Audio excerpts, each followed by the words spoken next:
Jatin Toons. Madhya Pradesh के एक पुराने गांव बनकुला में आज भी लोग शाम होते ही घरों के दरवाजे बंद कर लेते हैं।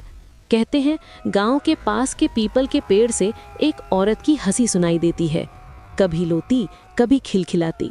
लोग उसे बलि की चुड़ैल कहते हैं कि वो औरत हर जन्म में वापस आती है, उस पाप का बदला लेने जो उसके साथ हुआ था। 17वीं सदी में यही गांव शिवपुर कहलाता था। उस वक्त गांव में एक पंडित था, राघव पंडित, जो यज्ञ और बलिदान के नाम पर अंधविश्वास फैलाता था। गांव वाले उससे डरते थे। उसी गांव में रहती थी एक लड़की, शिवानी, शांत, सुंदर और दयालु। लोग कहते थे कि उसकी आंखों में कोई अजीब चमक थी, जैसे वो इंसान नहीं कोई और ही शक्ति हो।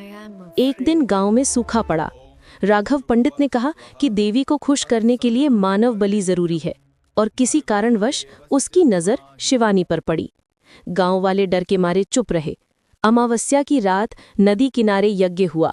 मंत्रोच्चार के बीच जब पंडित ने खंजर उठाया तो शिवानी ने आखिरी बार आसमान की ओर देखा और कहा, मैं लौटूंगी तुम्हारे कर्मों के साथ। रक्त जमीन में बह गया और उसी क्षण भयंकर आंधी चली। गांव के कई घर जल गए। लोग बोले देवी ने शिवानी के साथ अन्याय का बदला लिया। फिर करीब 200 साल बाद जब अंग्रेजों का शासन था, उसी जगह पर फिर एक लड़की पैदा हुई, रेखा। उसकी शक्ल शिवानी जैसी थी, वही आंखें, वही गहरी दृष्टि। रेखा बचपन से अजीब थी। रात में नींद में बोलती, कभी किसी पुराने मंदिर की ओर खींची चली जाती। एक दिन उसकी माँ ने देखा कि वो नींद में कह रही थी, राघव, मैं लौट आई हूँ। गांव वाले डर गए। उन्होंने उसे पागल कहा और फिर वही पंडितों की टोली आई, इस बार उनके वंशज। उन्होंने कहा कि ये लड़की अशुभ है और अगर इसे ना रोका गया तो गांव पर विनाश आएगा।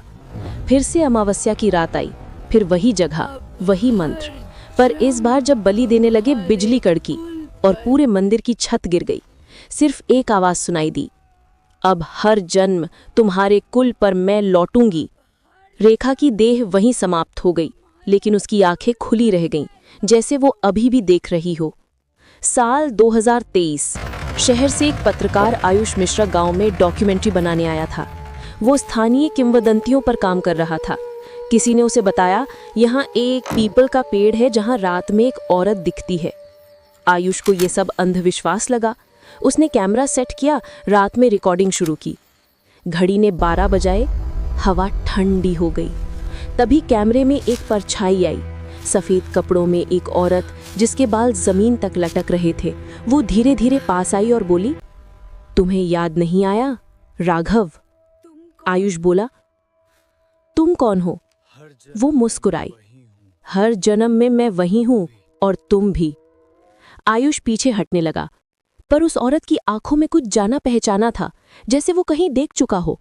उसने जेब से पुरानी तस्वीर निकाली, गांव के पुराने मंदिर की, और उसी तस्वीर में वही चेहरा, शिवानी। आयुष को रात भर नींद नहीं आई। उसने गांव के रिकॉर्ड खंगाले। उसे एक पुराना दस्तावेज मिला, राघव पंडित का वंश वृक्ष। सबसे नीचे नाम लिखा था, आयुष राघव मिश्रा। उसका खून जम गया, मतलब वो उसी पंडित का वंशज था जिसने शिवानी की बलि दी थी। उसी रात वो फिर मंदिर गया। वहां सिर्फ एक दीपक जल रहा था और हवा में वही आवाज, तू लौट आया राघव। वो औरत फिर सामने आई। इस बार उसका चेहरा साफ दिखा, खूबसूरत पर आंखों में जलती हुई नफरत।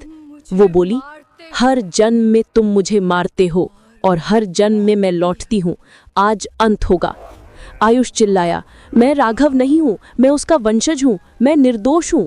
वो मुस्कुराई, पाप का वंश कभी निर्दोष नहीं होता। वो झपटी और हवा तेज हो गई। कैमरे में सिर्फ चिल्लाने की आवाजें और एक सफेद परछाई दर्ज हुई। अगले दिन गांव वाले मंदिर पहुंचे। वहां सिर्फ एक कैमरा पड़ा था और जमीन पर राख का एक छोटा ढेर। वीडियो में आखिरी फ्रेम था, शिवानी का चेहरा मुस्कुराता हुआ और पीछे उसकी आवाज, अब नहीं लौटूंगी, मैं पूरी हो गई।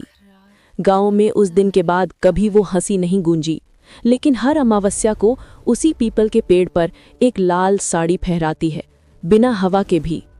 कुछ कहते हैं वो शिवानी की आत्मा नहीं है, उसकी मुक्ति है, पर कुछ कहते हैं कर्म का चक्र चलता रहता है और किसी का पुनर्जन्म अभी बाकी है। क्या तुम विश्वास करते हो कि वो लौट चुकी है, या शायद अगला जन्म किसी और रूप में शुरू हो चुका है?